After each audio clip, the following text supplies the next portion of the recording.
దయచేసి ఈ వీడియో చూసిన వాళ్ళు మాత్రం, నేను మీ కొడుకుగా, మీ అన్నగా, మీ ఇంట్లో కుటుంబ సభ్యుడిగా చెప్తున్నా, దయచేసి మీరు ఒక్కసారి మీ పూర్వీకులను తలుచుకోండి.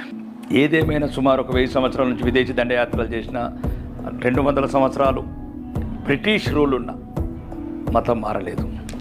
200 సంవత్సరాలు అయినా మీరు చిన్న చిన్న కానుకలకు, ఈ చిన్న చిన్న అల్లలోయలకు, లేకపోతే లేచి డ్యాన్సులు చేసుడు, వాటర్ చల్లంగా రోగాలు తక్కువ, ఇవన్నీ అబద్ధము, ట్రాష్. మీ ధర్మాన్ని ప్రేమించండి, మీ పూర్వీకులను గౌరవించండి. మీ పూర్వీకుల ఆత్మలు మీ పైనే ఉంటాయి. వాళ్ళు ఏ రకంగా కూడా సంతృప్తి చెందరు, సంతోషపడరు. మీరు దయచేసి ఇక ముందు పోయేవాళ్ళు ముందు ఆగండి. అవన్నీ మోసపూరిత చర్యలు, మోసపూరిత ప్రకటనలు కాదు. పోయిన వాళ్ళు ఉంటే మీ తాత ముత్తాతల ఆత్మలు మళ్ళీ సంతృప్తి చెందాలంటే తిరిగి గర్వాపసి ఆజం. ముస్లిం సోదరుల దగ్గరికి వెళ్ళాడు. ఈ పాస్టర్ల గురించి చెప్పాలంటే ప్రధానంగా ఏం చెప్తారు? ప్రధానంగా విదేశీ నిధుల వల్ల ప్రభావితమైన వ్యక్తులు. కానీ అందరు పాస్టర్లు నిధులతో నడుస్తాయంటారా? 90%.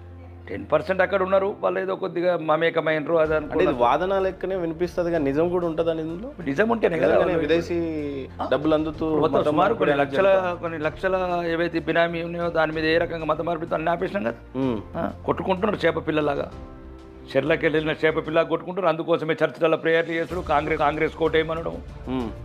సోనియా గాంధీ మన క్రైస్తవురాలు ఉంది, మన దేశస్తురాలు ఉంది. వాళ్ళు పూజలు చేసేది అక్కడ ఏది చర్చిలలో. వాళ్ళు రోజు ఇప్పుడు ఎలక్షన్స్ రాగానే అదే ప్రేయర్స్. మోడీ గారు రావద్దు, బీజేపీ ఉండొద్దు, పరలోకంలో ఉన్న ప్రభువు క్షమించడు, లేదు ఇటలీ దేశస్తులైన సోనియా గారు ఇష్టపడరు మనని ఓటేయకపోతే. ఇట్లాంటి ప్రభావితం చేసి హిందూ ద్రోహులు పాస్టర్లు ఐరన్ చెప్పండి కదా. ఇది అమీర్ చేసేది. దేవుడి గుళ్ళో ఇట్లాంటి ప్రార్థనలా, దేవుడి ముందర ఇట్లాంటి పక్షపాతమా? దేవుడికి అందరికి సమానమే కదా. మా దేవుడికి అందరికి సమానం. ప్రపంచమంతా సమస్త లోక సుఖినోభవన్, సర్వేజనో సుఖినోభవంత్ అన్న సనాతన ధర్మం మాది. కాఫిరిగాళ్ళని చంపుతామన్న మతం ఒకటి. మా ప్రపంచంలో ఇంకా మా దేవుడు తప్ప ఇంకో దేవుడు లేనన్న మతం ఒకటి.